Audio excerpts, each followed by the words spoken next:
우리는 지난 방송 때는 기억하신지 모르겠지만 에르도안이 당선될 때까지 2002년까지를 길게 설명했고 2002년부터 오늘날까지를 좀 짧게 얘기를 했는데 지금 2002년부터 2023년까지를 좀 길게 얘기하도록 하겠습니다. 진짜 재밌어요. 여러분, 제가 지금 얘기할 것들은 실제로 있었던 일들이고 영어로 좀 구글링 하시면 다 나와요. 자, 일단은 에르도안이 처음으로 AKP의 당 대표로 출마했어요. 2002년 10월 3일. 그때는 튀르키예 공화국에서 제22 정선이었어요. 근데 한 가지 문제 있어요, 여러분. 에르도안이 출마를 했는데 에르도안이 제가 지난 방송 때 말씀했다시피 감옥에 갔다 왔잖아요. 그 세속주의를 흔들리게 한다는 혐의로 군인들의 눈치를 보는 반사들 때문에 감옥에 들어갔다 왔는데 정치하는 거는 금지였어요. 그래서 땅 대표해도 돼. 근데 선거를 통해서 그 어느 직위를 가지면 안 돼요. 그래서 AKP의 땅 대표이긴 하지만 AKP도 이겼어요. 2002년 때. 근데 에르도안에 아무 직책도 없었어요. 그걸 모르셨죠?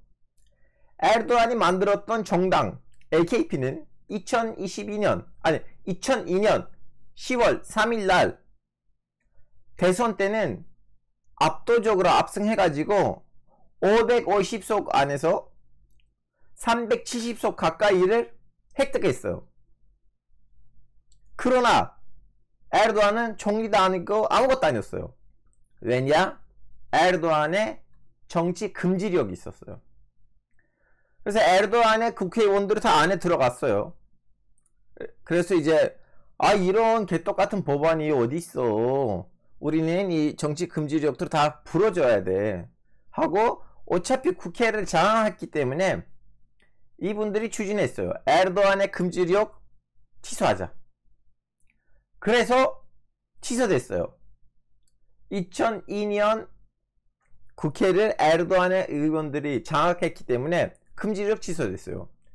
근데 뭔가 없어. 이렇게 취소됐는데 에르도안 아직도 그냥 땅 대표이지 자리가 없어요. 왜냐면 이미 정선 끝났잖아요. 그때는 갑자기 보궐선거를 해요. 1년 만에. 한 1년도 아니고 한 5개월 만에. 보궐선거를 왜 하냐? 여기 지금 재밌습니다, 여러분. 여기 좀 재밌어요. 어디야 그 사진? 이 사진.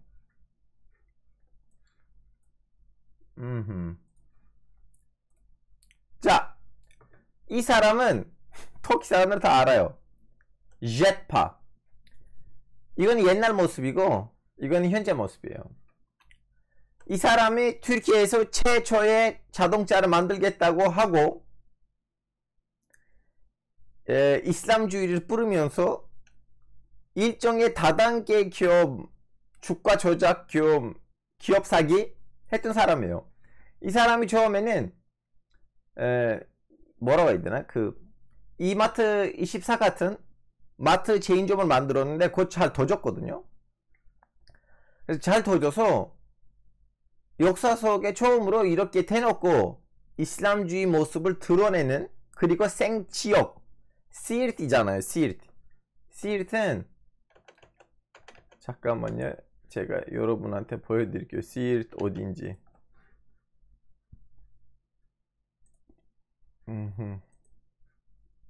여기 있네. 시르트 여기에요. 이 사람 쿠르드하고 아랍 사람 혼혈? 여기에요. 튀르키예 동부 지역. 여기 출신이에요. 거기서 국회에 들어갔었어요. 2002년 때. 무소속으로. 근데 이 사람이 정치 자금 이상하게 했다는 이유로 그 사람의 당선이 취소됐어요. 그래서 원래 우리는 정선을 했었는데, 우린 정선을 했죠. 2002년 10월에 2003년 3월에 다시 선거를 해요. 그 지역에서. 그래서 에르도안이 시irt에서 출마합니다. 출마해가지고 에르도안이 2003년에 국회에 들어가요. 즉슨 이제 한국 언론에서 2002년부터 권력을 장악하고 있는 에르도안이라고 써 있는데, 사실 에르도안이 관직에 들어가는 건 2003년이에요. 사람들 잘 몰라, 이 부분을. 근데 여기서 신기한 거 뭐냐면, 에르도안이 이거 다 계획을 했다는 거예요.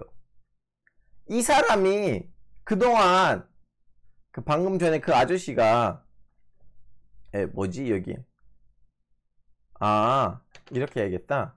이 아저씨는 그동안 기업 활동하고 다당체 활동하고 성실한 무슬림 형제들의 돈을 요즘 약간 훔쳐가지고 빨아먹었는데 정치를 할 생각을 왜 했냐.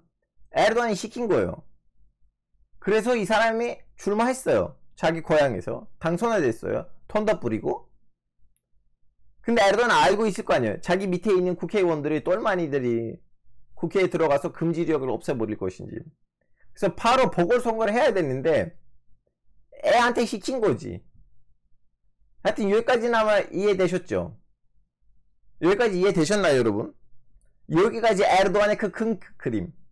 본인이 정치 금지력을 알고 있는데도 땅 대표로서 정당 하나 만들고 땅 대표로 출마해가지고 본인이 관직 없이 그냥 자기 국회의원들이 다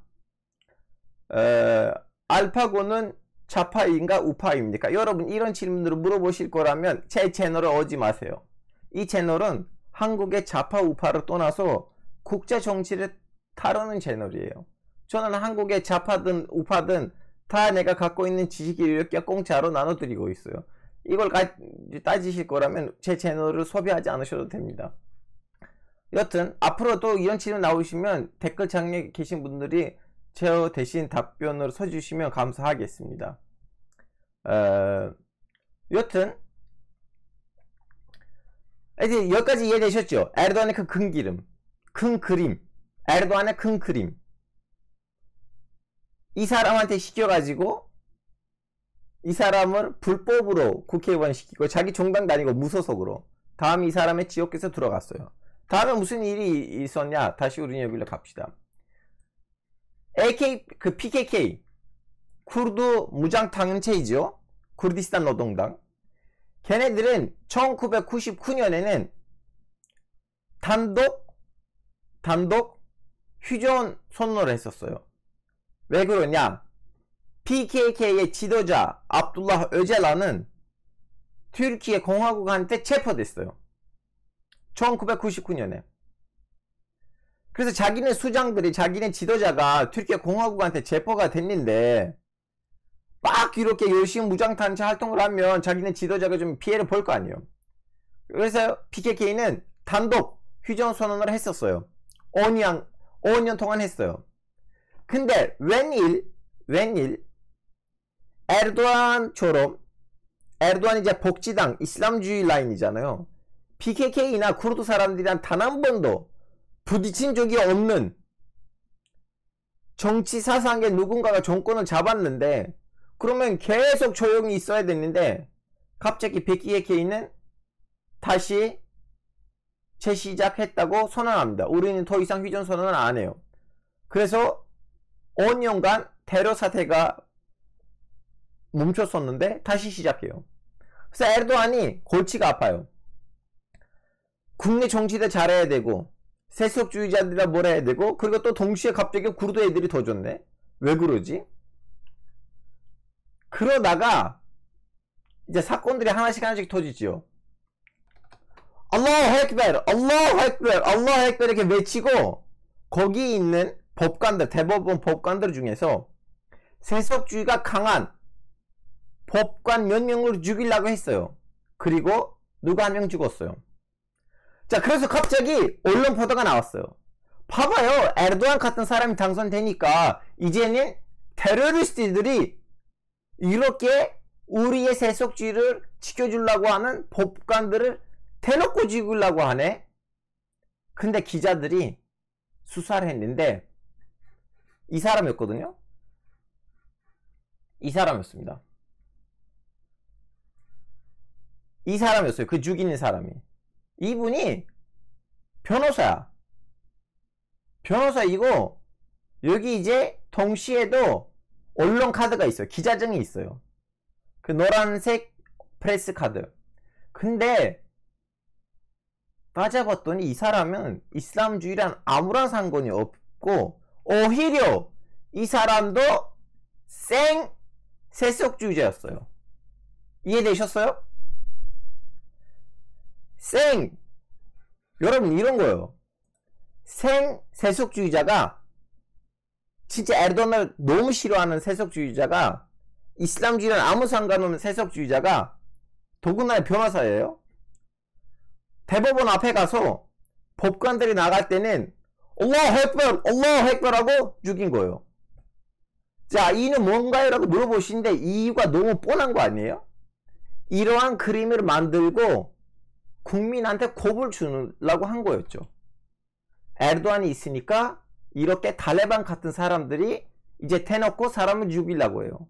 그 사람들 겁이 났겠죠? 근데 바로 기자들이 취재를 했는데 이 사람이 탈레반 같은 사람 아니고 에르도안의 정치 사상이랑 아무 상관없는 사람이고, 그래서 오히려 에르도안의 지지율하고 에르도안의 이미지를 깎아내려고 했던 그림자 정부의 작전이었어요. 그래서 이 사람이 원래 도망가려고 했는데 잡혔어. 그것도 신기해요. 원래 이 사람이 잡히는 거 아니었거든요. 그 사람들이 그 작전을 짤 때 이 얘가 잡힌 거예요. 문제가 거기 있어 사실은. 자, 이 사람이 바로 감옥에 갔어요. 그리고 신기하게도 이 사람이 몇 달 전에는 자기 교도소에서 죽은 채 발견됐는데 무슨 의미인지는 이따가 얘기할게요. 젊은 사람이었어 이 사람도. 여튼 그러다가 역효과를 다시 일으켰잖아요. 또 에르도안의 지지율이 올라갔어. 야, 그래 봐봐, 군인들이, 왜냐면 이 사람이 체포되면서 내 배후에는 군인이 있다고 말했어요. 그래서 그 군인들 대령 하나가 체포됐어요. 그 대령이 이 사람을 이러한 암살을 하게끔 만들었던 혐의로 이 사람이 체포되고 바로 3일 이후에는 보시다시피 여기 안 나오네. 바로 이 사람이 그 암살을 5월 17일 날 했는데 5월 22일 날 처음으로 군인이 체포됐어요. 대령이 시켰다는 걸로. 그래서 또 에르도안의 역효과를 일으킨 거야. 군인들이 정권을 잡으려고 또 이렇게 이슬람 혐오를 뿌리려고 하고 이거 뭐냐고 하고 에르도안 지지율이 또 올라갔어요. 이번엔 또 다른 사건이 터졌어요. 바로 6개월 이후에는 흐란 띵키라는 아르메니아 기자가 암살당했어요. 아르메니아 기자. 이분. 제 채널에 인터뷰가 있는 아르메니아 지식인 있잖아요. 그분의 친구예요.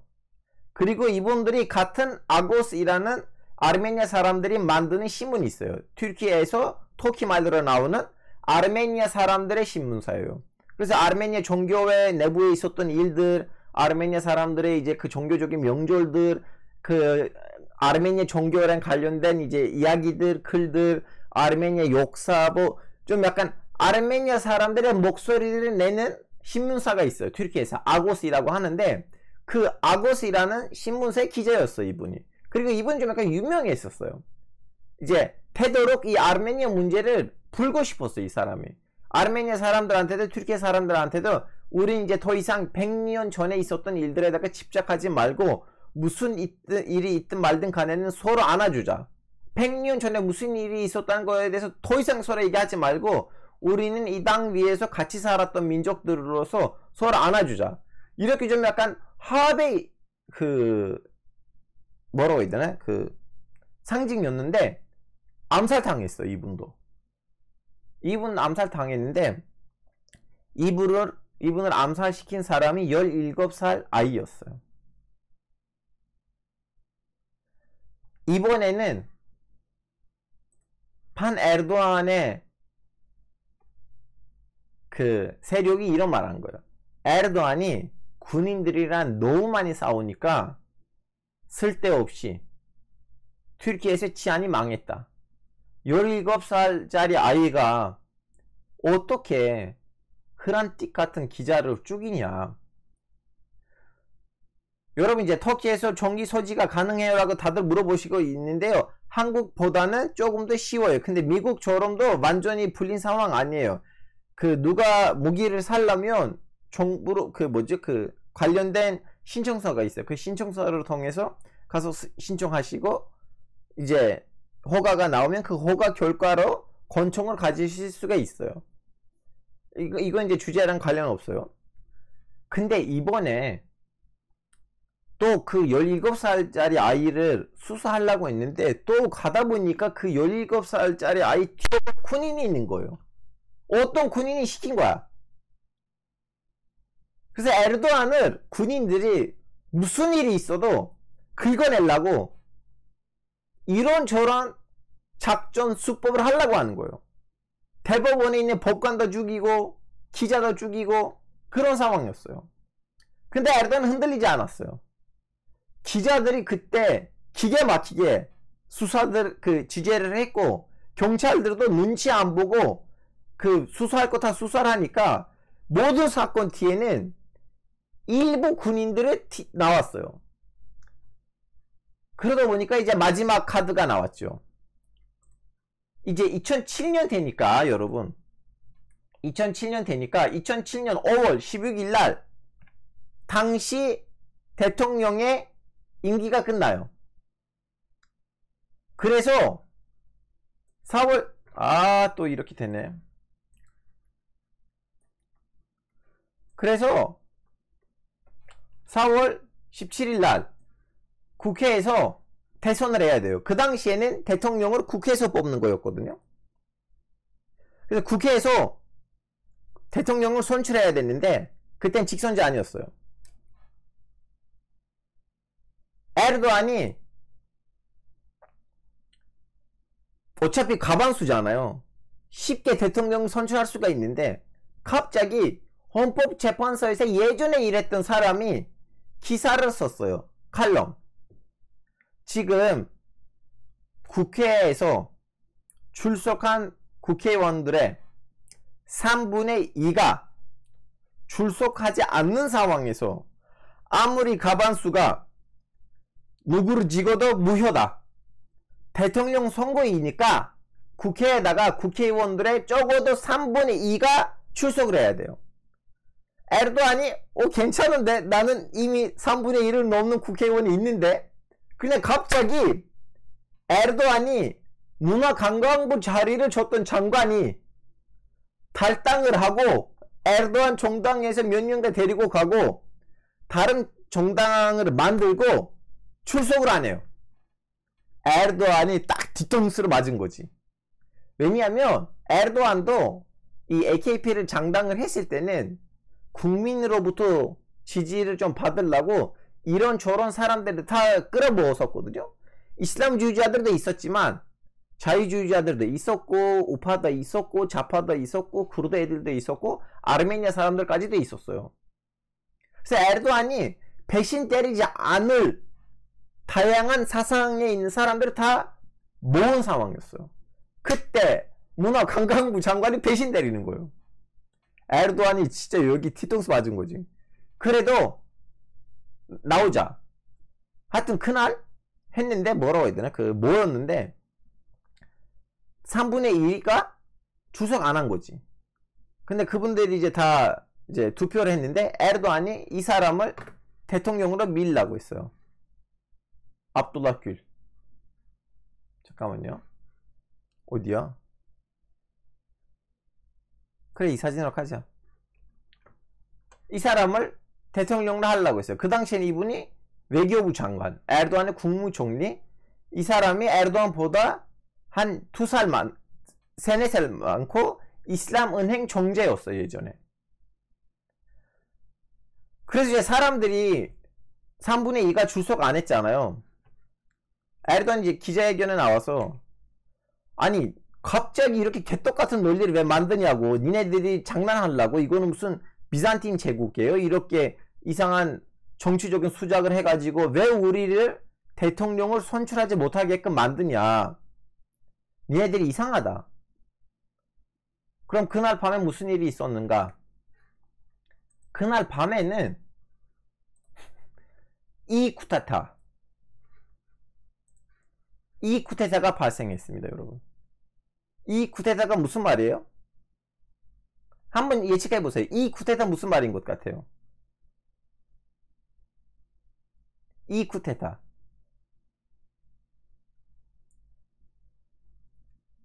좀 약간 서로 소통합시다. 이 쿠데타가 무슨 의미인 것 같아요? 이 스포츠 아는데 이 쿠데타 뭐야? 여러분 튀르키예에서는 아직도 이걸 이 쿠데타라고 해요. 자, 이제 누가 좀 가까운 말을 했네. 이메일, 인터넷. 맞아요. 국방부 아니에요. 튀르키예 합정의장의 웹사이트가 있어요. 육군, 해군, 공군, 그리고 경찰군이라고 해야 되는지 모르겠지만 잔다르마. 이제 네 가지 군 있죠. 육군, 공군, 해군, 그리고 잔다르마군. 이 네 군의 이제 합동된 군부의 웹사이트라고 할까? 군부의 웹사이트 있어요. 군부의 웹사이트에다가 합정의장이, 총사령관이 글을 띄워요. 요즘은 튀르키예에서 세속주의도 이렇게 위협을 받고 있는데 쓸데없이 강하게 자기네 뜻을 밀어주려고 하는 정치인들은 뭘 하려고 한 것 같아요? 우리 군이 너무 불편합니다. 이런 식으로 글을 띄워요. 그날 밤에 그 국회에서 투표를 했는데 3분의 2가 왔어야 되는데 에르도안의 장관이 배신 때리고, 에르도안이 그날 깜놀하고 다음에 밖에 나가서 이거 무슨 일이냐고 했더니 그날 밤에는 또 군인들이 글을 띄워요. 에르도안이 다음날 아침에 나왔어요. 원래 다들 에르도안은 쩔 줄 알았어요. 가서 야당이랑 합의를 해가지고 그래 우리는 중립적인 사람을 대통령으로 보내자 할 줄 알았어요. 왜냐면 군이 대놓고 정신 차려라, 나 아니면 쿠데타 할 거야 라고 이렇게 일종의 좀 약간 눈치를 챘는데, 에르도안이 다음날 아침에 나와서 미안하지만 군은 군대로 살지 그래. 군의 일은 우리 국경을 지켜주는 거지 정치와 관심 있는 군은 군인이 아니다. 뭐 이런 식으로 너무 강하게 나왔어. 예상치 않게. 어느 정도 예상치 않게 강하게 나왔냐면 합정의장, 총사령관도 겁을 먹었어요. 그래서 다음날 기자들이 가서 물어봤어요. 장군님 혹시 이 글을 당신이 내세웠어. 합정의장 총사령관도 사실은 본인이 썼는데도 이거는 우리 군부 내에서는 하나의 좀 약간 스테이트먼트였는데 이제 정치인들도 이것을 잘못 해석하는 거고, 우리 군이 물론 정치에 관심 없는 거고, 우리는 오직 우리 국민이 요즘은 왜 이렇게 신경 쓰고 있는지를, 그러니까 좀 약간 수습을 하는 거야. 그래서 에르도안이 다시 했어. 우리는 다시 그거 하자. 국회에서 다시 한번 대통령 선출하자. 이번에 헌법재판소가 들어갔어요. 니네들이 이거 하면 무효야. 헌법 정치는 안 맞아. 3분의 2가 와야 돼. 3분의 2가 안 오면 니네들의 대통령 선거는 무효다. 그래서 에르도안이 아무리 생각해도 여기서는 꺾어야 돼. 어쩔 수 없어. 그래서 에르도안은 무슨 카드를 밀었냐. 바로 며칠 이후에는 야 조기 선거하자. 조기 선거하자. 3분의 2? 알아서 내가 3분의 2 데리고 올게. 여러분 혹시 여기까지 다 들으셨어요? 지금 왜냐면 댓글창을 보니까 전혀 상관없는 질문들도 나오는데, 이거는 2007년을 제가 지금 말하고 있어요, 여러분. 제가 에르도안의 이 10년을 요약하는 상황이고 지금 2007년에 있어요. 이제 위에는 국방부 장관 에르도안이 임명하는 거 아닌가라고 하셨는데, 여러분 그 당시에는 국방부 장관은 그냥 심부름꾼이었어요. 그때는 대빵이 합정의장 정사령관이었어요. 국방부 장관은 최근에 와서 좀 약간 위치가 올라갔다. 그 당시에는 그냥 심부름꾼. 의미가 없었지. 제가 방금 전에 얘기했던 그 이 쿠데타도 합정의장 정사령관이 올린 거예요. 자, 조기 선거를 결정한 거예요, 에르도안이. 5월 3일날. 그리고 같은 날 다시, 사실 이거 제가 좀 약간 순서를 바꿨어요. 일단은 국회에서 다시 한번 대선을 하려고 했어요. 국회에서 다시 한번 대통령 선출하려고 했는데 또 3분의 1 때문에 실각되니까 에르도안은 그러면 그래, 우리 여기 보여드릴게요.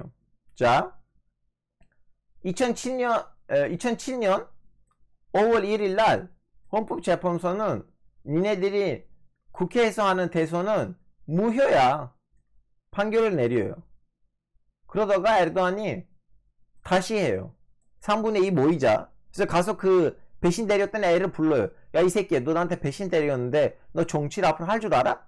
국민한테 너 개망신 당했어. 너한테 마지막 기회를 줄게. 5월 3일날 나와, 이 새끼야. 한 안 나왔어. 안 나오니까 그날도 국회에서 대선이 실패된 거예요. 실패됐기 때문에 에르도안이 그래, 알았어, 초기 선거하자. 국회의원의 3분의 2가 필요하지? 내가 이번에 3분의 1을 다 내가 데리고 올게 하고 해요. 초기 선거 결정을 해요. 그리고 개헌을 바꾸자고요. 개헌하자고요, 에르도안이. 왜냐? 매번 국회에서 대통령을 좀 뽑으려고 하는데 이대로 가면 우리는 항상 싸울 것 같아. 대통령 못 나올 것 같아. 우리는 앞으로는 대통령을 직접 뽑자. 그래서 개헌을 하기로 해요. 똑같은 5월 안에. 근데 이것도 에르도안의 밑그림이었어요. 본인이 앞으로 직선제로 대통령 되고 싶어서 그때 밑장을 깐 거였어요. 에르도안이 단순한 사람 아니에요, 여러분.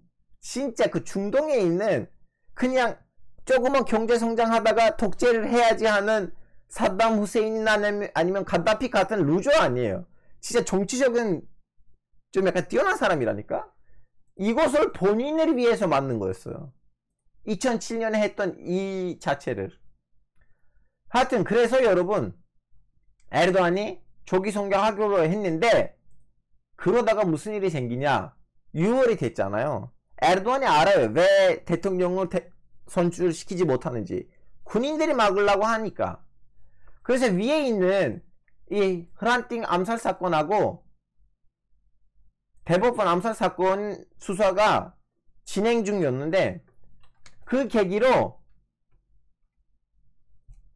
에르게네콘이라는 조직이 있다는 것이 처음으로 나와요. 그리고 마피아 그 깡패들이, 건달들이 대대적으로 체포돼요. 그때는 어마어마했어요. 뭐야, 한꺼번에 마피아들이 다 감옥에 간다. 에르도안이 진짜 깨끗한 사회를 원하네 해서 국민이, 와, 이 에르도안이 뭐야, 이거 영웅이야. 어떻게 이 유명한 갱들을, 이렇게 유명한 카르텔들을 어떻게 한꺼번에 다 체포하냐? 근데 사실 에르도안은 이 마피아를 체포하는 계기는 위에 있었던 암살 사건들이었어요. 그 암살자들이 무기를 받아야 되는데 군이 직접 군부 안에 있는 무기를 갖다 줄 수가 없잖아요, 걔네들한테. 그래서 마피아들한테 얘기를 해서 마피아를 통해서 무기 갔었다는 거였어요. 그래서 군이 직접 사회적 조작을 할 수가 없으니까 중간에는 마피아를 쓰고 하는 거였죠. 그래서 에르도안이 에르게네콘이라고 하는, 한국으로 따지면 하나회 같은 뭔가였는데 근데 하나회보다 훨씬 더 복합적이고 다양한 계층의 사람들이 들어가는 그 조직의 첫 실마리를 이때 잡아요. 마피아를 그때 대대적으로 체포해요. 그러다가 무슨 일이 생기냐. 같은 해 7월 22일 날 총선이 있었는데 에르도안이 이전 선거 때는 33%였거든요. 그 총선 때 지지율이. 그때는 여러분 43%인가? 자기 지지율을 올려요. 물론 의석수가 떨어졌어요. 왜 그러냐? 예전에는 다른 정당들이 10%를 못 넘어갔기 때문에 비운 자리들에 에르도안한테 넘어갔었거든요. 이번에는 10%를 넘어가는 정당 두 개가 생겼어요. 쿠르드 정당 그리고 민족주의 정당. 제가 예전에 이걸 띄운 적이 있었거든요. 그 PPT 어디냐? 잠시만요. 제가 지난번에 방송 때 했었던 뭔가 있는데 그 PPT 어디야? 아, 여러분 이거 좀 보셔야 돼요. 이거 무슨 말인지 하시려면 이걸 보셔야 돼요.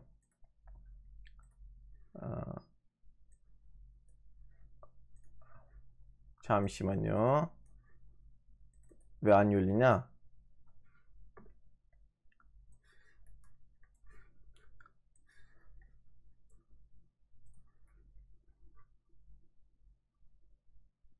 그때 이거 자, 예전에는 국회는 그냥 AKP하고 CHP였어요. 근데 2007년이 되니까 쿠르드 정당하고 민족주의 정당이 들어가요. 그래서 에르도안의 지지율이 올라갔어요. 33%에서 44%로. 근데 의석수가 떨어진 거죠. 떨어졌는데 에르도안 보기에는 이번 국회 안에서 우리가 대통령 선거를 하려고 하면 이 MHP는 출석을 해야 돼. 왜냐면 같은 우파이니까. 안 들어오면 욕을 먹을 거예요. 그런 식으로 이거 이제 띄워도 돼요. 어디야? 여기. 그리고 국회에서 마지막으로 대선을 했어요. 이거는 마지막 대선이었어요. 2007년 8월 20일. 근데 8일 걸렸어요. 왜 걸린지 아세요? 그 1선, 2선, 3선으로 갔어요. 처음에는 3분의 1을 따야 되는데 안 돼요. 그러면 두 번 더 해야 돼요. 그 MHP는 그때 에르도안을 지지 않았기 때문에 한 번 하고 두 번 하고 마지막 28일 때는 이제 이 사람이 튀르키예의 이 사람 아니고 외교부 장관이 튀르키예의 대통령이 돼요. 에르도안이 밀어줬어. 그리고 이분이 마지막으로 국회에서 선출된 대통령이에요. 이분 이후로부터는 직선제. 이분이 마지막으로 국회 간선 대통령이에요. 간선제. 자, 다음에 무슨 일이 있냐? 8월에는 대통령이 이제 에르도안은 자기 정당 사람을 대통령 만들었잖아요. 그리고 같은 10월에는 개헌을 해요. 우리 앞으로는 대통령을 간선제를 하지 말고 직선제로 하자. 70%로 통과됐습니다. 그리고 에르도안이 이제 대통령도 자기 사람, 그리고 자기도 국무총리잖아요. 그러면 에르게네콘 이 새끼들, 니네들이 나를 이렇게 괴롭혔지? 일로와 이 새끼다 하고 이제 본격적으로 에르게네콘 수사를 합니다. 처음에는 지식인들을 체포했어요. 왜냐면 에르도안 에르게네콘에 대해서 기자들이 자꾸 에르도안이 이상한 개떡같은 논리를 가지고 무슨 에르게네콘이라는 집단이 있다고 하는데 그런 거 없는데요 하는 대학교 교수들, 유명한 기자들, 아니면 소설가, 막 요즘 약간 예술가도 있고 다 있었어요. 그 사람들은 다 감옥에 들어갔어요. 2008년 1월에. 그리고 핵심적인 사건이 있다 벌어졌어요. 3월에. 나 이것도 기억해요. 그때 나도 너무 놀랬어. 와, 에르도안이 왜 이렇게 너무 용감하다. 어떻게 이렇게 유명한 군인들이 체포했어요? 여러분, 에르도안이 2005년 때 본인을 괴롭히고 그 세속주의 촛불 시위를 조직적으로 열릴 수 있게끔 했던 그 당시에 있는 장군들을 다 체포했어요. 왜냐하면 수사 결과로는 이 군인들이 제가 위에서 말씀했던 그 암살 사건들을 유도했다는 걸로 나왔어. 수사 기록에는. 그리고 2009년 8월이 됐는데 그 수사들이 어느 순간부터는 다 연결된 거예요. 다 연결됐어요. 그 튀르키예에서 웬만한 그 암살 사건 뒤에는 다 이 사람들이 있다는 거 나왔어요. 우리는 그동안 서로 연관성이 없지라고 생각했던 수많은 암살 사건이 하나의 조직으로부터 계획적으로 벌어졌다는 거 나왔어요. 자, 여기서 질문이 있어요. 장군들을 어떻게 체포하지? 반대파 장군들을 손 잡았나? 여러분, 그때는 에르도안의 지지율이 엄청 높았어요. 지금보다 더 높았어요. 왜냐면 지금은 에르도안을 오직 종교주의자들 지지하잖아요. 그 당시에는 에르도안을 극자익 세력, 극우익 세력, 그리고 쿠르드 사람들까지 지지하고 있었어요. 그래, 군인들은 제거돼야지 튀르키예는 민주화가 될 것이다. 군인들이 왜 이렇게 자꾸 조작을 해가지고 우리 정치자가 개입을 하냐. 군의 역할이 나라를 지키는 건데 이렇게 깡패들을 동원시켜가지고 법관도 죽이고 아르메니아 기자도 죽이고 이대로 가면 이거 나라냐. 우리는 케말 파샤가 원하는 그 민주주의적이고 법치주의적인 유럽 나라가 되려면 이렇게 이상한 군인들을 다 체포해야 된다. 그때는 제가 너무 놀랐어요. 아침에 일어났는데 갑자기 진짜 너무 강력한 사람들이 너무 무서워하는 군인들이 있었거든요. 그분들은 다 한꺼번에 하루아침에 동시에 체포됐어요. 근데 사람들이 밖에 나와서 뭐라고 해야 되나 좀 시위할 줄 알았는데 누구도 안 움직였어요. 왜냐면 그동안 그 세력, 그 에르게네콘 때문에 피해를 받았던 계층이 이 이슬람주의자들 뿐만 아니고 다양한 계층이 있었기 때문에 사람들이 에르도안은 좀 약간 까칠한 새끼인데 그래도 이 군인들을 제거하니까 어쩔 수 없어. 에르도안 아니라면 누가 군인들을 제거하겠어. 그 당시 에르도안의 지지율이 다양한 계층으로부터 나왔다니까. 그러다가 에르도안 눈치를 챈 거예요. 자기 의석수가 떨어졌잖아요. 그 10% 때문에. 그래서 에르도안이 누가 연대를 해야 돼. 그리고 군인들을 제거했기 때문에 PKK는 더 활발하게 활동을 하는데 그러면 사람들이 야 에르도안이 군인들을 제거했기 때문에 PKK 이 쿠르드 문제 더 심각해지는 거 아니야 라고 해서 동시에도 에르도안에 대한 문제 제기가 있었는데 에르도안은 뭘 했냐면 쿠르드 사람들한테 손을 밀었어요. 애들아 니네들 나를 지지해주면 내가 이 쿠르드 문제를 풀어줄게. 그래서 쿠르드 사람들? 아 그래? 그리고 딱 봐도 그래 쿠르드 사람들은 그동안 이슬람주의자들이랑 붙은 적이 없어. 오히려 중간중간에 쿠르드 애들하고 이슬람주의자들이 연대했었어요. 그리고 에르도안도 그동안 쿠르드 사람들 상대로 실사한 적이 없어요. 그리고 에르도안의 부인이 쿠르드 지역 출신이고 에르도안이 처음에 시르트에서 출발했잖아요. 최초의 지역구는 쿠르드 지역이에요. 그래서 에르도안이 시르트에 가서 쿠르드 형제들 나 너 똑같아. 나의 첫 지역구도 여기인데 나야 만으로도 니네들이잖아. 내가 니네들의 사위야. 그리고 나도 민족적으로는 투르크족이 아니야. 나는 리제 출신이니까 나도 조지아족이에요. 민족이 뭐가 중요해. 중요한 거는 우리는 무슬림 형제로서 서로 이렇게 안아주는 거 아니냐. 니네들 그동안 너무 힘들었어. 내가 다 풀어줄 거야. 쿠르드 형제 여러분 나를 지지해 주십시오. 해서 에르도안이 단계별로 쿠르드 사람들의 문제를 개혁하는 법안들을 만들었어요. 예를 들어 쿠르드 말대로 간판 쓰는 거 금지였어요. 쿠르드 말대로 간판 쓸 수가 없어요. 왜냐하면 터키어 말고는 간판 쓰기 금지였거든요. 근데 쿠르드 사람들 보기에는 야 그러면 맥다너스 뭐야 그것도 영어인데 그럼 영어를 왜 인정해 주냐? 그럼 그것도 이제 제거해야 될 거 아니야. 그래서 좀 약간 그러한 개떡 같은 상황이 있었는데 에르도안이 이제 언어의 자유, 그 쿠르드 사람들 자기 언어로 방송 활동을 할 수 있게끔 그것도 자유롭게 해주고 그리고 국가 예산으로 공영 방송국 만들었어요 에르도안이. 그래서 쿠르드 사람들 보기에는 에르도안이 괜찮은데 와 쿠르드 사람들에 많이 자유를 주네 하고 에르도안이 2009년부터는 쿠르드 사람들은 손을 잡았어요.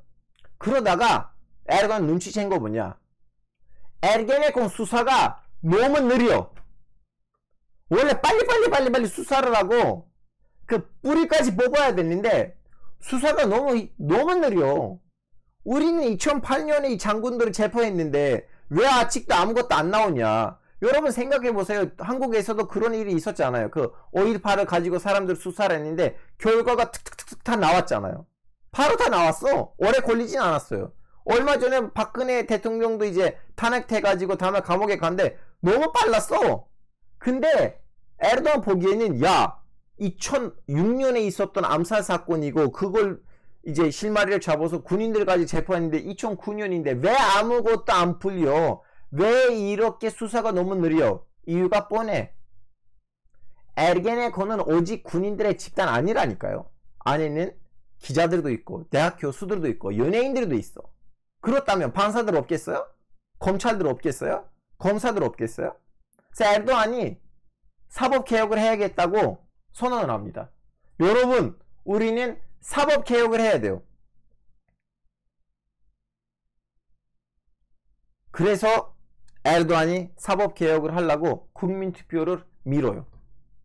미뤘는데 그때 이제는 처음으로 에르도안의 사람들 좀 약간 의심하기 시작해요. 그동안 그 극자익하고 극우익 사람들이 에르도안이 오케이 군인들을 제압하려고 하는데 이 사법개혁을 왜 하지? 혹시 사법부를 다 장악하려고 한 거 아니야? 그래서 좀 약간 사람들이 살짝 좀 약간 의심 들기 시작해요. 그래서 에르도안이 국민투표를 일부러 9월 12일 날로 잡아요. 왜냐? 30년 전에 그때 군인들이 쿠데타를 일으켰었어요. 1980년에. 그리고 그 쿠데타 때는 군인들이 많은 사람을 사형시켰거든요. 사형시킨 사람들 중에서 17살 아이도 있었어요. 그 아이는 법적으로는 사형이 안 되잖아요. 그래서 그 군인들이 이제 사형 판결했는데 나이가 어린 거예요. 17살이야. 그래서 뭘 했어요? 군인들이 그 당시에 1980년에 아이의 출생 연도를 바꿔버렸어요. 재신고한 거예요. 그래서 18살로 높여가지고 다음에 사형시켰어요. 이러한 일들이 있었거든. 1980년에 에르도안이 애들아 나는 오직 사법개혁을 하려고 하는 거 아니에요. 나는 이 쿠데타 세력이랑 맞짱 들라고 해요. 우리 지금 법원에는 1980년에 있었던 군사 쿠데타를 재판할 수 없다는 말이 있는데 이것도 없애자. 1980년에 있었던 그 쿠데타를 우리는 재판하자 여러분. 이렇게 해가지고 일부러 9월 12일 날 하는 거예요. 국민이 30년 만에 쿠데타를 재판한다. 원래 에르도안이 위에 있었던 2007년에 있었던 국민투표를 거의 70%로 이겼는데 이번에는 60%로 이겼어요. 근데 무슨 일이 생겼냐? 에르도안이 사법부를 장악할 수 있는 길이 열렸죠. 이제는 대법원이나 헌법재판소에다가 자기 애들을 쉽게 보내줄 수 있는 길이 열린 거예요. 자, 그러다가 2011년에는 이제 여기부터 꼬이기가 시작한 거예요. 이제 여기까지는 에르도안은 좋은 사람이에요. 여기까지 에르도안은 영웅이에요, 여러분. 여기까지 에르도안은 진짜 하늘로부터 신이 우리 튀르키예를 민주화, 경제 성장을 하기 위해서 특별히 보내주신 판신판 인간 그런 사람이었어. 여기까지의 행보들을 다 그랬어요. 그리고 여기까지의 에르도안의 재치꾼들 보면 다양한 사람들이 있어요. 쿠르드 사람들도 있고 아르메니아 사람도 있고 알레비파도 있고 무신론자도 있고 에르도안의 그 정당의 AKP는 너무나 좀 약간 튼튼했었거든요. 근데 시리아 내전이 터지고 이란의 경제 제재가 강화되면서 에르도안이 꺾이기 시작한 거예요. 어떻게 꺾이냐? 이제 3월 15일 날 아시다시피 시리아 내전이 발발했어요. 그리고 이란 경제 제재는 사실은 2008년에 처음에 시작을 했었는데 2010년, 12년 강화가 됐거든요. 그러다가 에르도안이 2011년 6월 12일 날은 총선을 한 거예요. 여러분 이때 나도 투표했고요. 이때 나는 에르도안한테 투표하려고 나의 비행기 표를 변경해가지고 카테리오를 내고 15만원인가? 그때 나는 과태료를 냈어. 에르도안을 투표하려고. 아직도 좀 생각나면 너무 짜증나긴 한데, 근데 그 당시로는 나는 다시 그 당시에 가면 나는 다시 투표할 것 같아. 왜냐면 그때는 군부 눈치를 보는 제한적인 민주주의인가 아니면 시민 정치인가 이거를 선택하는 거였거든요.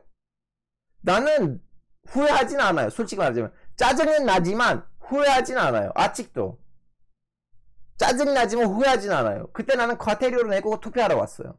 원래 비행기표는 그때 아니었는데. 그래서 그때 제가 에르도안을 안타깝게도 찍었죠. 그래서 에르도안이 이때는 거의 50% 땄어.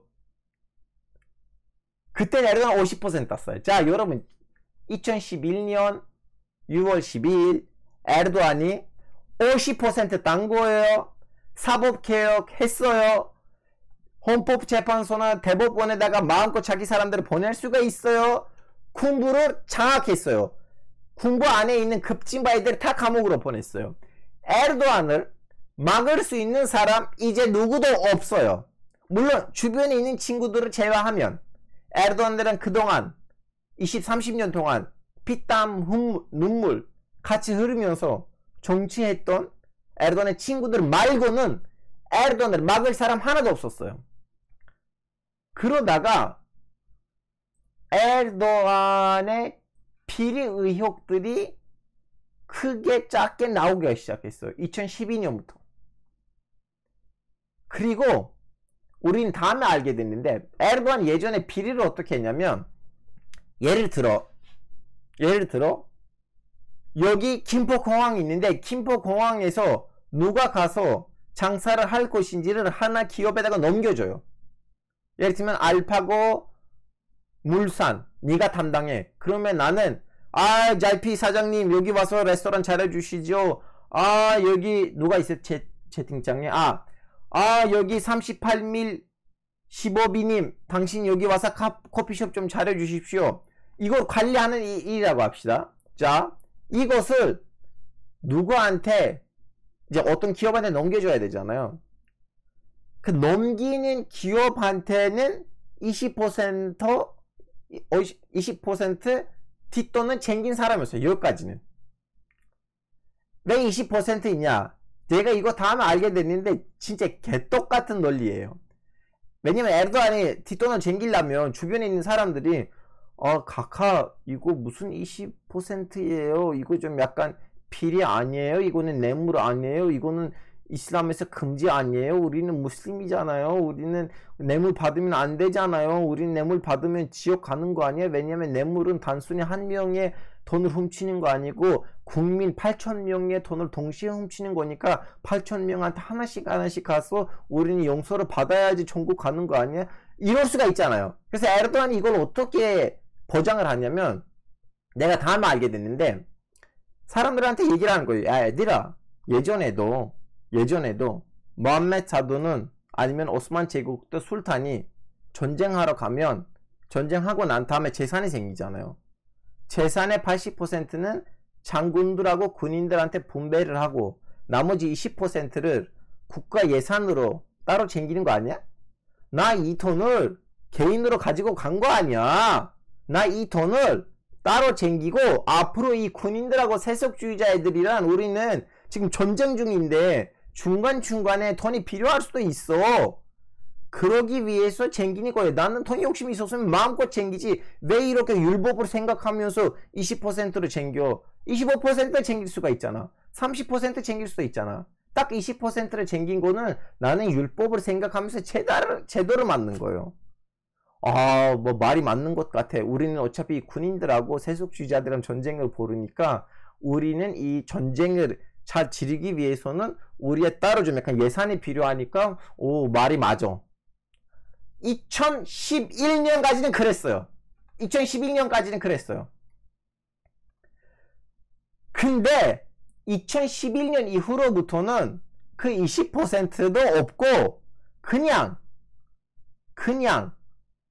자기 병풍 회사들을 만들어 가지고 에르도안이 뇌물을 받는 거 아니고 자기의 괴뢰 기업들이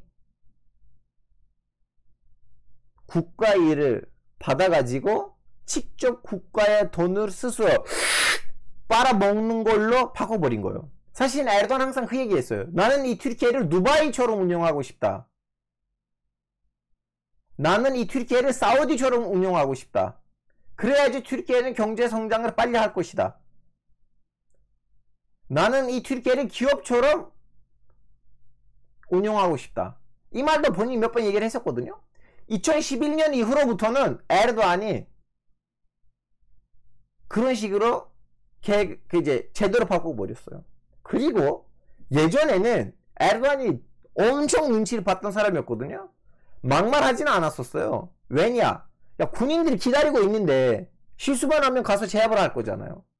그러면 말을 그렇게 막 할 수가 없잖아요. 갑자기 지지율이 떨어지면 어떡해. 근데 2011년 이후로부터는 군이 제압됐지, 사법부 장악했지, 50% 땄지, 총선 때. 누구도 눈치 안 봐요. 그러다 보니까 2013년에 이거 이제 여러분 이거는 이제 전환점이에요. 2013년 5월 28일 날 탁심에서 엄청난 시위가 터졌습니다. 이거 보신지 모르겠지만 여러분 그 어느 시민단체도 그 어느 지도자도 아니고 그냥 시민들이 알아서 일어난 거예요. 탁심은 정로구, 명동 그런 의미예요.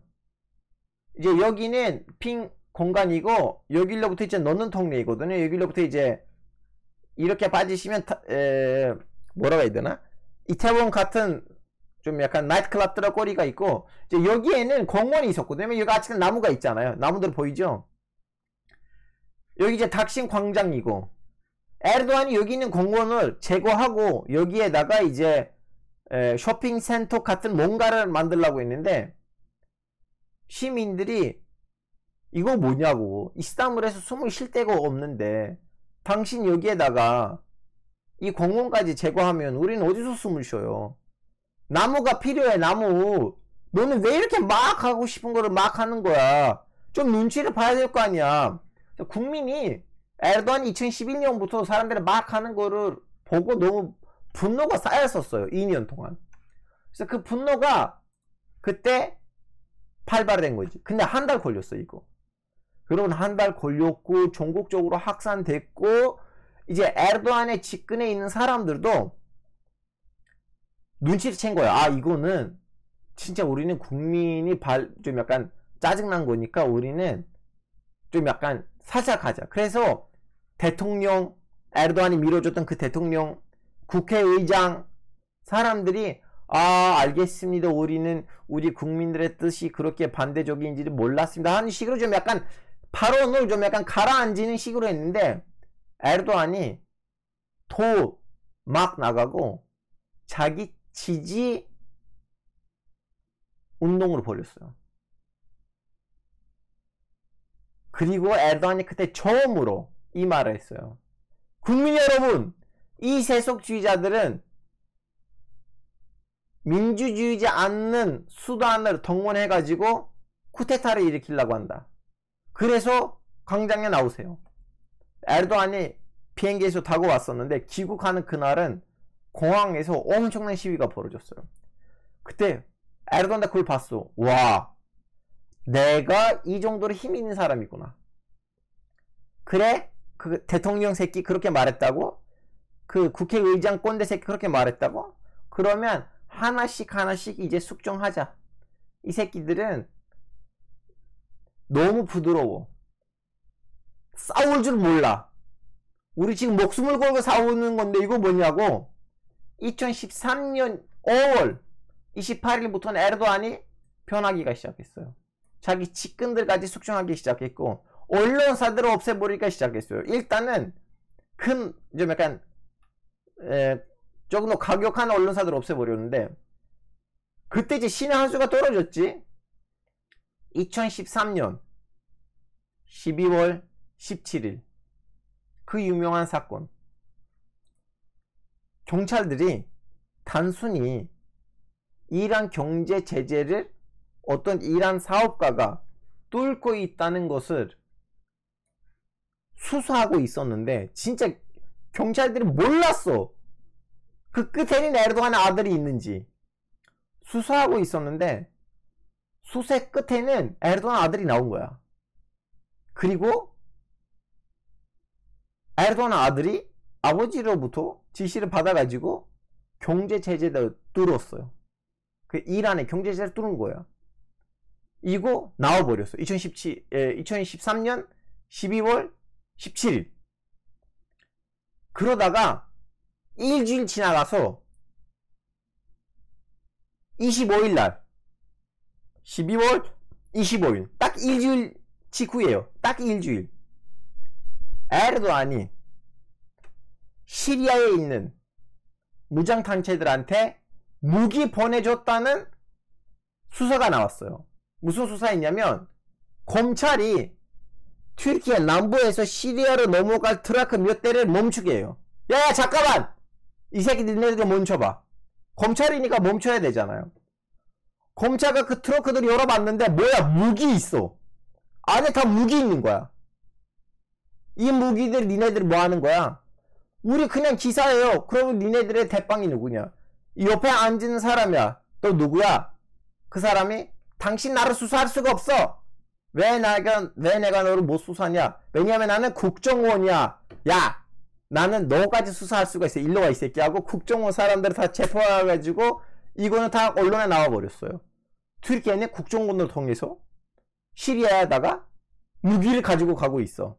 자, 지금 이거는 물론 시리아에 있는 반정부에다가 사람들이 다 무기를 보내요.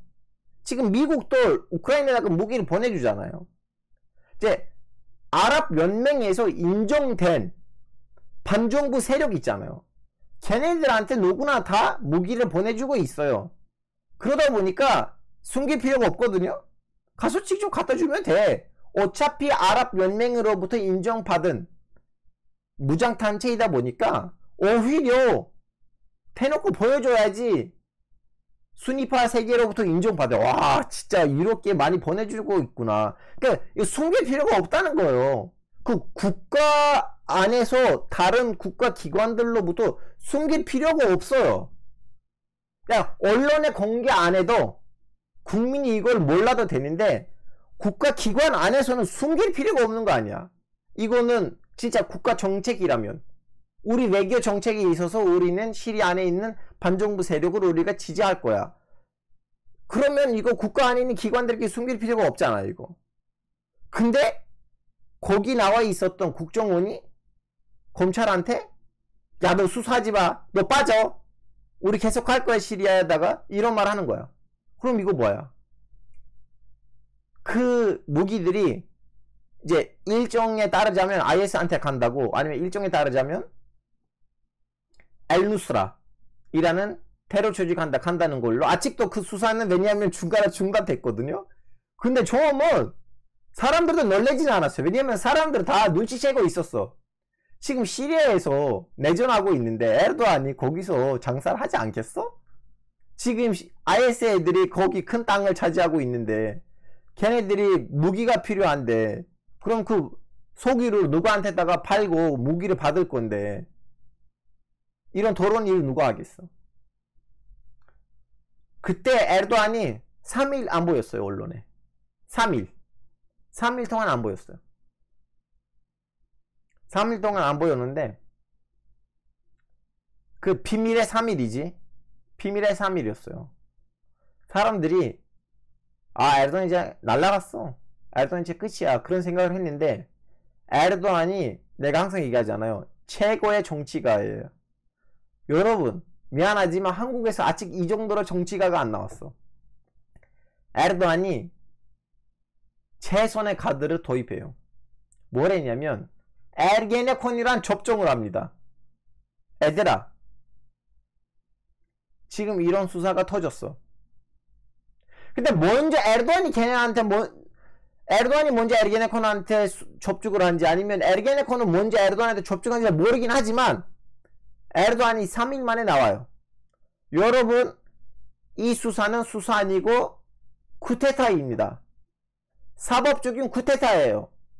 나를 민주주의로 무너뜨리지 못하는 세력들이 이렇게 짜고 치고 개수작을 부르면서 나를 무너뜨리려고 해요. 여러분, 나는 국가입니다. 내 뒤에는 국가 있어요. 이런 말을 했어요. 갑자기. 그리고 에르도안이 에르게네콘 수사로 감옥에 보냈던 애들을 다 석방시킵니다. 감옥에 가 있었던 에르게네콘 사람들이 밖에 나오니까 좀 기다려. 이 사람들 눈치를 보는 거예요. 서로 무슨 쇼부로 받겠지, 둘이. 안 그래? 둘이 쇼부로 보고 밖에 나온 건데, 근데 에르도안이 날아갈 사람인지 아닌지를 걔네들도 좀 약간 눈치를 봐야 돼요. 좀 칸을 봐야 돼요. 그래서 3월 30일 날 예정된 지방선거가 치러집니다. 이때는 에르도안이 지방선거를 이겼어요. 투표율이 45%야. 이전 총선 때는 49%였는데 45%예요. 딸랑 5%만 지지율 떨어진 거지 아직도 45%가 딴 거예요. 여러분, 수많은 테이프들이 복로됐거든요. 그 경찰들이 수사하다가 수사가 중간에 중단되니까 답답해가지고 그 테이프들이 다 유튜브에다가 나왔는데 에르도안 목소리까지 나왔어요. 아들아, 빨리 집에 있는 잔고의 금고, 아들아, 빨리 집에 있는 금고들 털어줘. 경찰들이 그쪽으로 온대. 이런 파일들이 다 나왔어. 이런 파일들 나오면서 불구하고 45% 땄어요. 그때 에르게네콘 보기에는 오케이, 이 새끼는 아직도 좀 조만간 정권을 잡을 걸로 보여. 왜냐면 우리나라 국민이 이 새끼를 아직도 사랑하는 것 같아. 그래서 에란, 우리는 손을 잡자. 에르게네콘 인사들이 니를 봐요. 우리가 너랑 손을 잡을 건데 한 가지 문제가 있어. 쿠르드 문제 중단해. 그리고 우리가 말했던 애들을 빨리 사법부에다가 다시 배치를 시켜. 아니면 경찰청에다가. 에르도안 다 알았다. 그래서 에르게네콘을 통해서 감옥에 갔던 인사들이 다시 밖에 나와가지고 군, 경찰, 사법부에서 다시 배치가 되는 거예요. 그리고 쿠르드 문제의 개혁이 중단됩니다. 그러다가 같은 해 8월에 직선제가 하는 거죠. 물론 여기서는 쿠르드 사람들도 에르도안한테 등을 돌린 것도 있어요. 왜냐면 쿠르드 사람들 보기에는 이렇게 더러운 사람이나 우리는 손 잡지 말자. 특히 에르도안이 직선에 가는 길에서 쿠르드 사람들도 우리가 당신은 대통령 안 만들 거야 라고 대놓고 선언까지 했어요. 그냥 에르게네콘 사람들이 쇼부를 봤을 때 협상 카드를 넣은 것도 있긴 했지만 쿠르드 사람들이 등 돌린 것도 하나의 현실이에요. 이거까지 다 말해줘야 돼요. 그러다가 이제 에르도안이 직선제를 이겼어요. 첫 직선제였고 에르도안이 이겼어요. 에르도안이 이기니까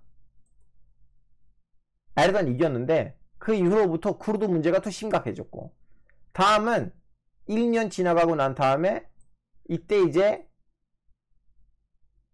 그 총선을 했어요.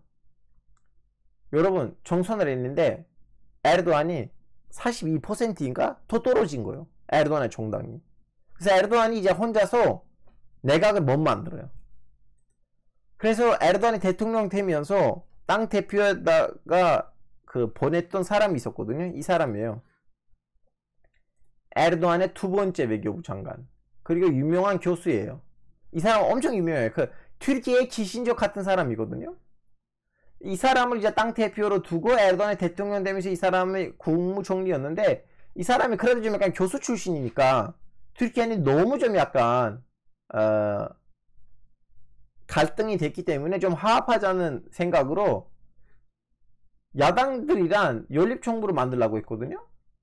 에르도안이 뭐하는 새끼야, 부족하다면 다시 선거하는 거지 해서 자기 정당이 자기 대통령이고 땅이란 아무런 관련도 없는데도 기자들한테 야, 애를 맨날 까는 기사들 써라 해서 원래 법적으로 힘이 에르도안한테 있진 않아요. 직선제이긴 하지만 아직도 실권이 국무총리에 있는데 에르도안이 여론을 동원시켜 가지고 그 사람을 개망신으로 만들었고, 그리고 연립정부를 만들지 못하게끔 만드니까 다시 선거를 했어요. 5개월 만에. 그때는 선거 끝나고 난 다음에 그 총리를 보내버렸어요. 숙청시킨 거지. 그리고 그 사람이 지금 탈당해서 에르도안의 반대파가 됐죠. 그리고 에르도안이 2015년에는 다시 선거를 하면서 이번에 쿠르드 사람들 아니고 민족 우파 세력이랑 손을 잡은 거예요. 그 돌골 제국, 우린 다시 한번 돌골 제국을 재건축하자 하는 세력이랑 손을 잡은 거예요.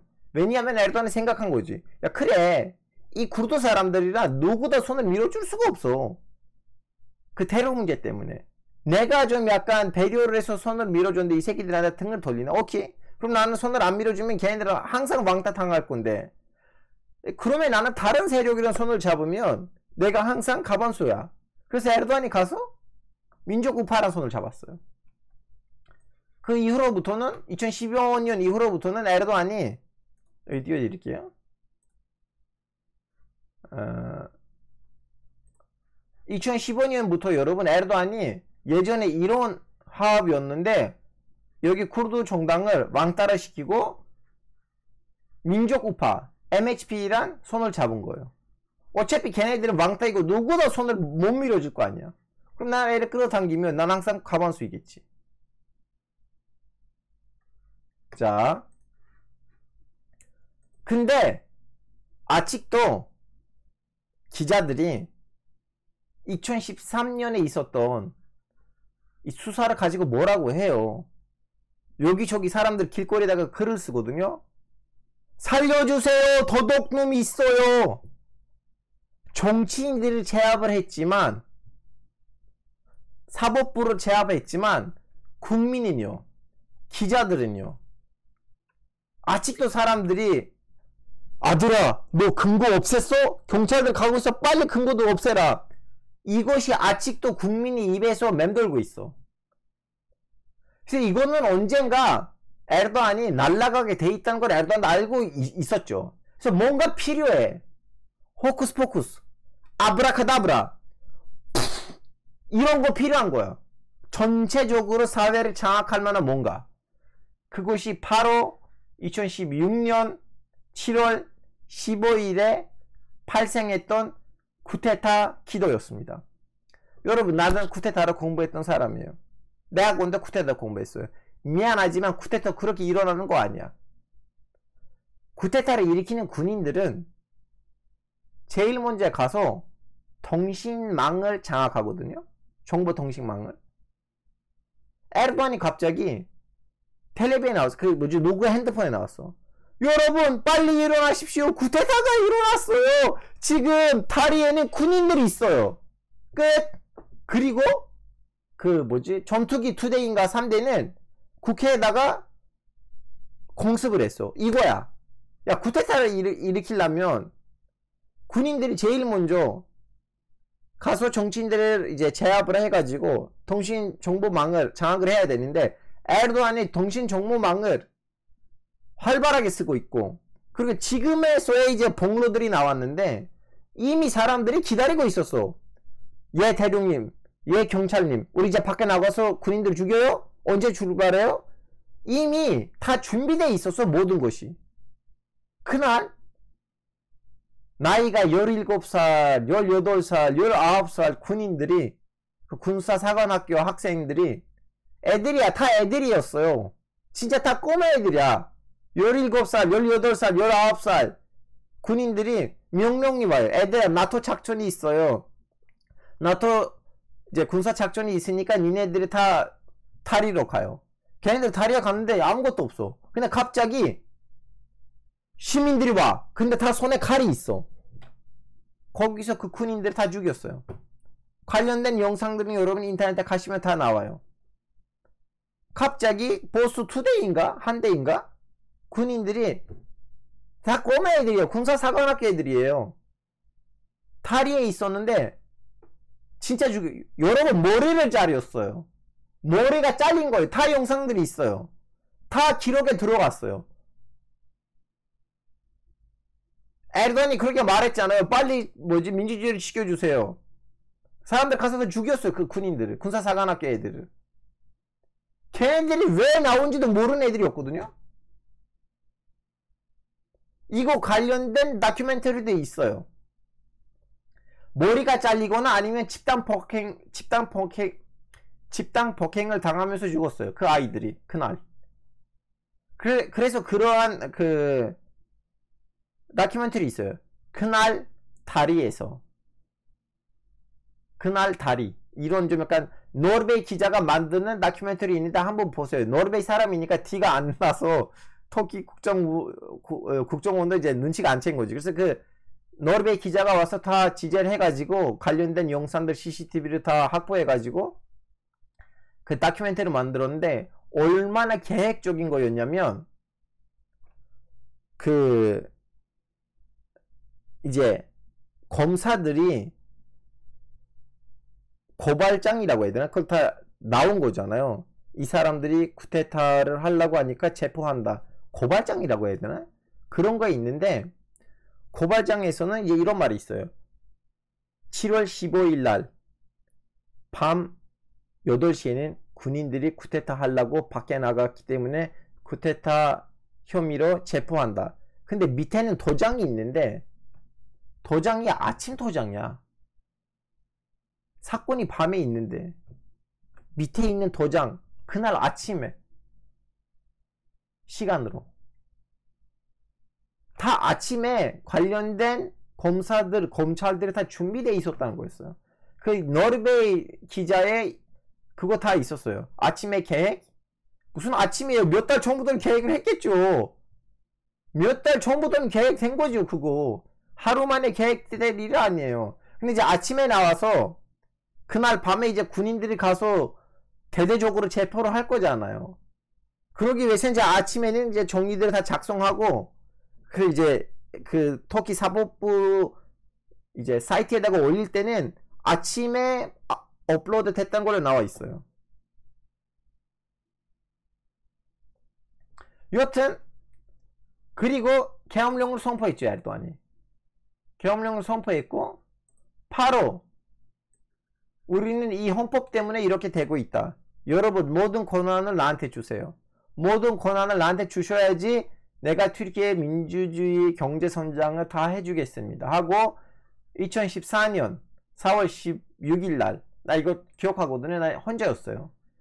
하룬이 엄마는 그때 그 어떤 워크샵 때문에 일본 가 있었는데 나는 한 5일 동안 혼자였는데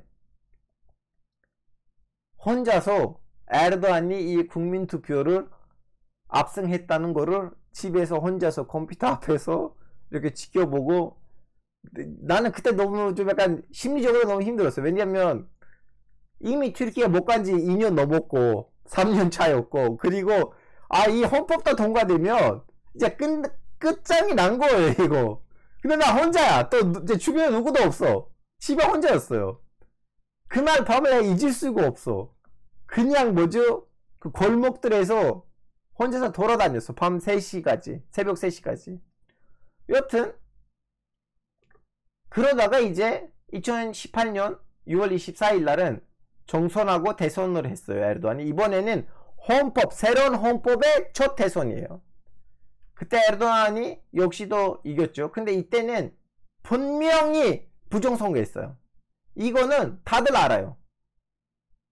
이건 다들 알아요. 부정선거했다는 거. 왜 그러냐? 야당 인사들이 자기네 웹사이트를 만들었어요. 여러분 에르도안이 부정선거 할 수도 있으니까 다들 자기네 지역구에 있는 투표함이 열리면서 거기서 나온 결과를 이 사이트에다가 올려주세요. 왜냐하면 언론사들이 다 문을 닫았기 때문에 우리는 선거 결과가 뭔지 모르잖아. 그래서 우리는 우리 선거 결과를 우리가 지키자. 그날 그 사이트가 해킹 당했어요. 신기하죠? 우연. 이거 왜 이렇게 운이 좋아? 알파고 우리 있잖아요. 감사합니다 유튜버님. 그래서 에르도안이 2018년 이후로부터 완전히 솔탄이 된 거예요. 완전히 술탄 됐죠. 그리고 그때는 야당 인사가, 야당 단일 후보는 또 없어졌어요. 왜냐면 그 사람이 애들아 이거는 부정선거예요, 밖에 나가서 우리는 좀 합시다 했었다면 에르도안이 1%? 1.5% 차이로, 잠깐만요, 그때 1.5% 차이로 이겼어. 2018년 내려빠시간세 침내를 막, 여러분 제가 알려줄게요 몇 퍼센트로 이긴지. 여러분 2.5%로 이겼어요. 2.5%.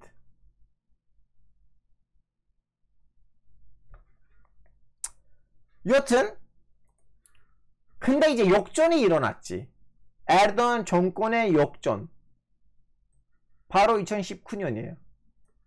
지방선거. 이스탄불에서 이겼어. 아니 부정선거 해도 너무 갭이 큰 거예요. 너무 갭이 큰데 선거위도 어쩔 수 없이 그 이제 분노의 그 이스탄불 시민들의 눈치를 보고 대놓고 뭐라고. 왜냐면 또 이스탄불은 하나의 도시이니까 아무리 해킹해도 그 감시가 가능한 거거든요. 전국적으로는 사이트를 만들고 해킹 당하면 끝인데 이스탄불은 하나의 도시예요. 그냥 여기 우리 유튜브 채널 알파고 지식램프 구독자들끼리 우리는 서울에 있는 선거를 우리끼리도 감시할 수가 있어요. 왜냐하면 대도시이다 보니까 투표할 때가 몇 개밖에 없잖아요. 우리 채널끼리도 우리는 서울의 민주주의를 지킬 수가 있거든요. 이스탄불은 아무것도 아니야. 그래서 이스탄불에 있는 애들이 그 당시에는 진짜 그 극좌익 정치인 한 명 있어요. 그 살짝 몸도 좀 불편하신 건데 이스탄불 위원장이었어요. 이스탄불 시에 있는 시 위원장이라고 해야 되나? 여자분인데 그분이 이제 젊은이들을 동원시켜가지고 아무리 봐도 젊은들이 얘기해요. 우리는 다 확인했습니다. 모든 투표함에 나오는 결과로는 이스탄불 시장의 주인이 이제는 CHP예요. 그 이름 까먹었어. 뭐였지? 에크렘 이마모글루예요.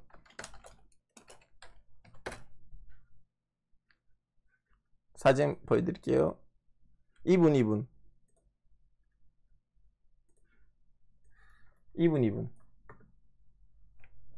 그래서 에르도안이 선거위도 인정을 했는데도 이거는 부정선거다. 에르도안이 성재 공격을 했죠. 이거는 부정선거이니까 우리는 다시 한번 선거를 하자. 그래서 이스탄불을 다시 한번 지방선거했어요.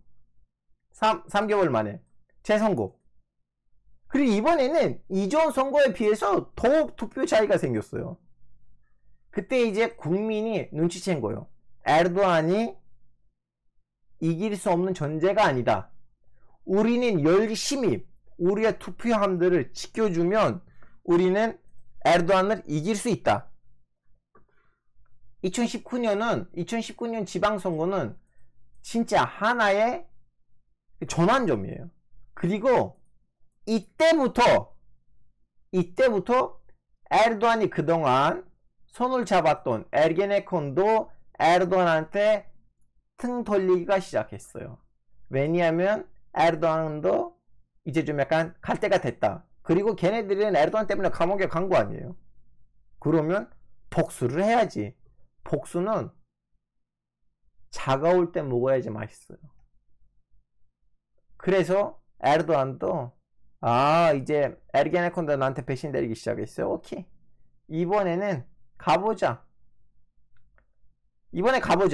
근데 에르게네콘도 지금 이미 분단됐어요. 에르도안이 에르게네콘 안에 있는 사람들한테 엄청난 돈을 매겨가지고 일부를 매수했고 일부가 죽었고 그 사이에.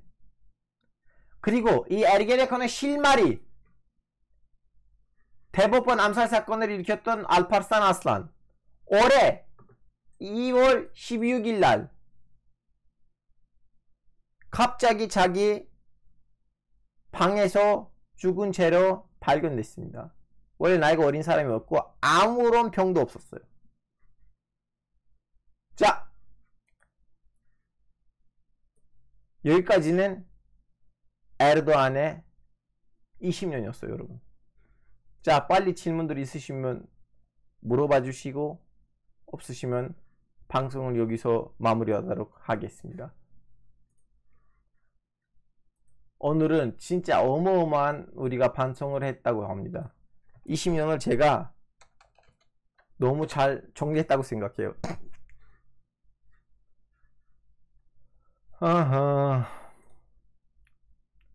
에르도안이 이번에 이길 것 같나요? 에르도안이 이길 수도 있어요. 일단은 숫자적으로는 에르도안 안 이겨요. 그 오늘 국민 여론조사 결과에 나와도 야당 후보는 에르도안보다 훨씬 앞서가 있어요. 조금이면 3%, 많으면 6, 7%까지예요. 일부 여론조사에서 10%, 11%까지 나와요. 근데 에르도안이 그냥 승복할 것 같아요? 여러분 아까부터 설명했잖아요. 에르도안이 20년을 승복할 것 같아요? 제가 여러분한테 이번 주 목요일날 마지막 한 달 안에 있었던 사건들을 정리할 거예요. 지금 여러분 매일매일 사건이 벌어지고 있어요. 매일매일 사건이 벌어지고 있어요. 예를 들면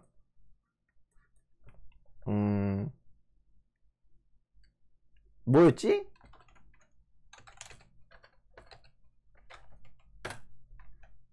이거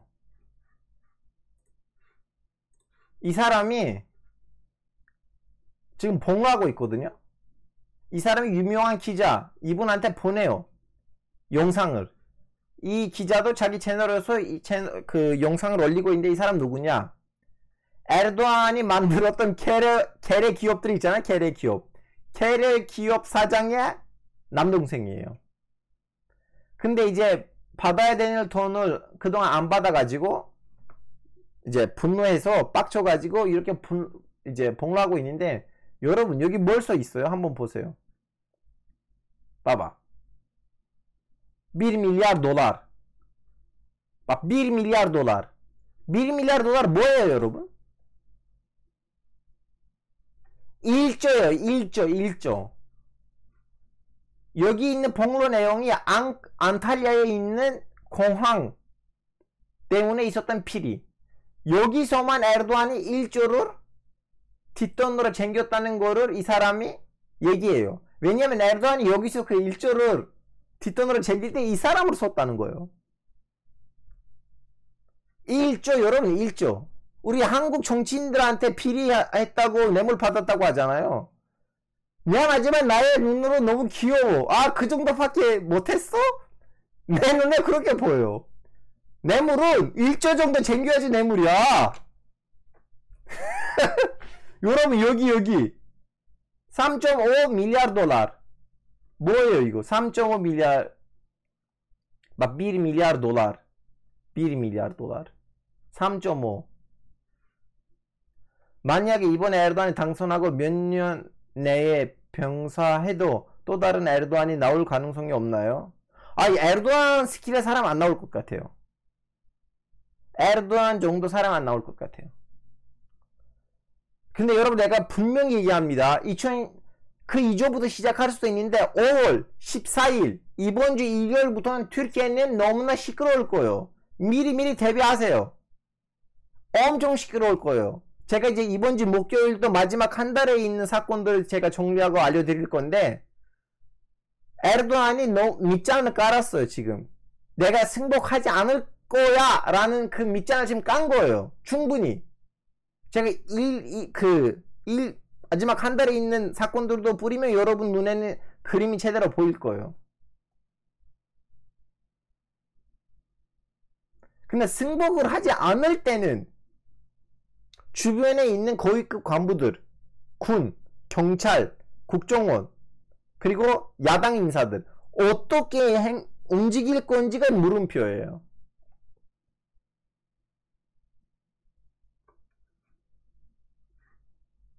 자, 질문 있으시면 물어보시고 없으시면 저 이제 마무리할게요. 원래 11시에 끝나려고 했는데 또 11시 42분 됐네요. 너무나 좋은 질문 왔어요, 여러분. 라인님이 만약에 에르도안에 지면 베베의 결정타는 가지안텝 지진일까요? 여러분, 진짜 가지안텝 지진이에요. 지진이 큰 역할을 했어. 지진이 어마어마한 역할을 했어요, 여러분. 저는 지진이 없었다면 제 이번에 에르도안이 이길 거라는 걸로 확신이 있었거든요. 근데 이번 지진 때는 이 대통령제가 얼마나 이상한 제도인지, 야, 군이 가서 수습 작업을 못 하잖아. 에르도안한테 승인이 나와야 되니까. 이 사람 때문에 사람들이 죽고 있어 라는 것이 머리에다가 박힌 거예요 지금.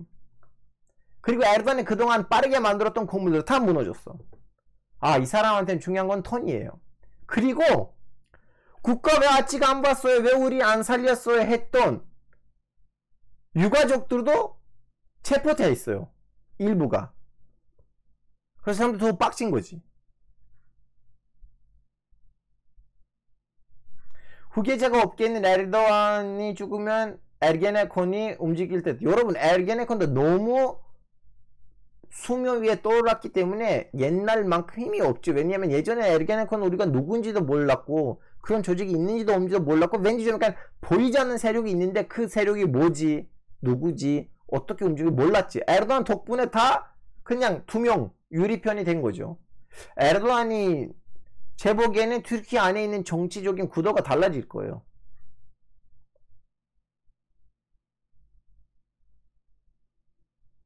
자, 좋은 획기적인 질문 없으시면 슬슬 방송을 마무리하겠습니다. 여러분 좋은 질문 있으시면 물어보시고, 없으시면 끝! 할 거예요. 그리고 좀 좋은 소식 할까요? 100번 아닌데, 왜냐면 갈지도 안 갈지도 모르거든요. 구글 아시아 본사에서 연락이 왔어요 저한테. 진짜 알파고시 우리는 11월 태국에서 우리는 큰 컨퍼런스를 할 거거든요. 자유 언론, 이제 1인 언론, 자유 언론, 대한 언론. 당신 지금 한국에서 색다른 언론 활동을 하고 있으니까 연설자로 올 수 있냐? 영어로 이메일이 왔어요. 진짜 구글 본사에서.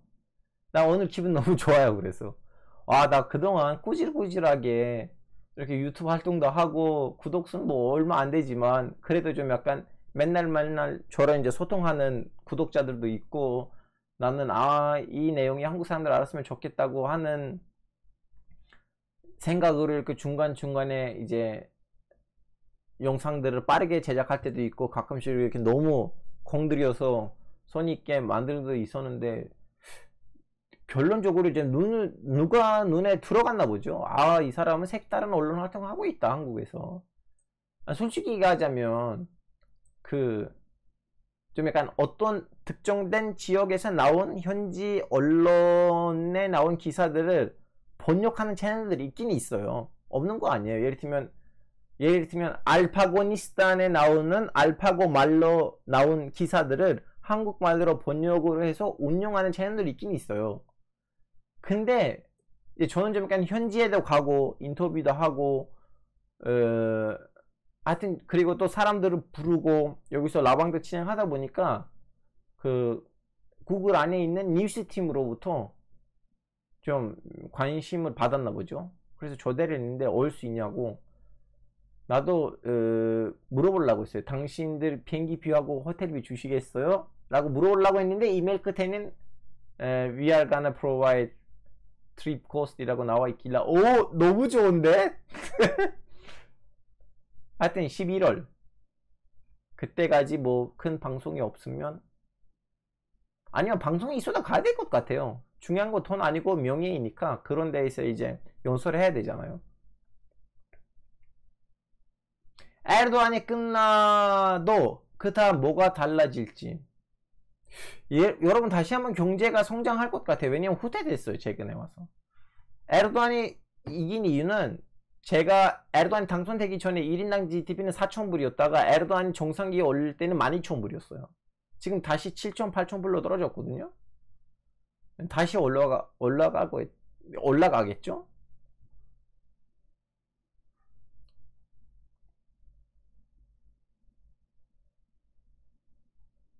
혹시 에르도안 사후 어떻게 여러분 사후는 필요 없어요. 에르도안 살아남아야 돼요. 에르도안이 살아남았을 때 정권이 교체돼야 돼요.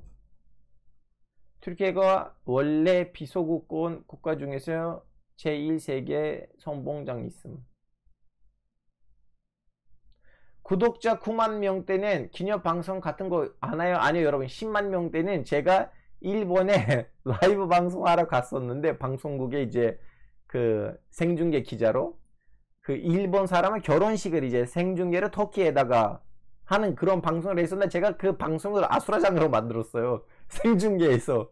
그거 제가 여러분한테 보여드릴게요. 여러분 아마 이해하실 거예요. 아, 알파고는 왜 기자이면서도 코미디언 된지는. 왜냐하면 코미디가 나를 항상 잡고 있어요. 제가 일본에 있는 결혼식에 생중계 하려고 갔는데, 결혼식도 방송도 다 아수라장으로 만들었어요. 그것이 다 생방으로 다 나왔어.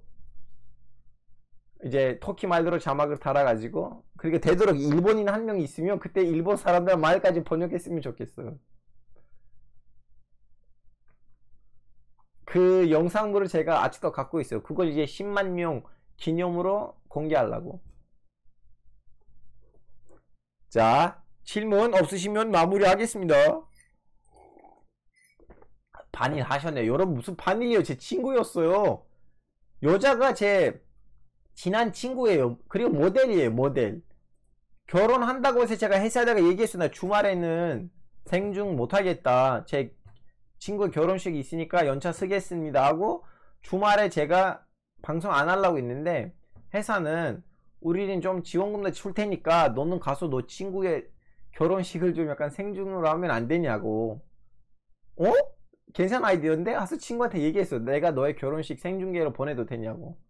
그래서 친구도 아직도 잊지 못한대요. 그 장면들.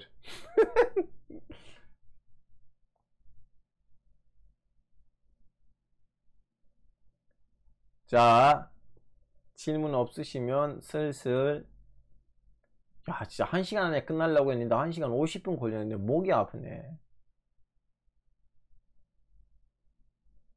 그러면 여러분, 추가적인 질문도 없으신 것 같고,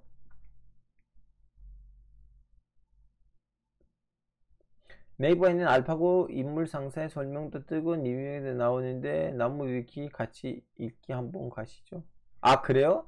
근데 나무 위키에는 그렇게 뭔가 색다른 거 뭐 없어요. 근데 좋은 방송, 좋은 아이디어예요. 한번 나무 위키 그런 거 해볼게요. 트란스니스트리아 다음 영상은 몰도바예요. 몰도바 방송도 어떻게 만들 건지 지금 고민 중이에요. 왜냐면 예쁜 버전으로 그 영상을 줘야 되거든요. 제 트란스니스트리아 영상도 충분히 우리 카톡방에 있는 친구들이랑 구독자분들이랑 대화를 하고, 아, 앞에다가 10,000원 넣고 10,000원 놀기로 가야겠다. 뭔가 좀 보장을 해야 되는데, 그래서 고민 중이에요. 이번 주 안에 못해도 다음 주까지는 몰도바를 공개시킬게요.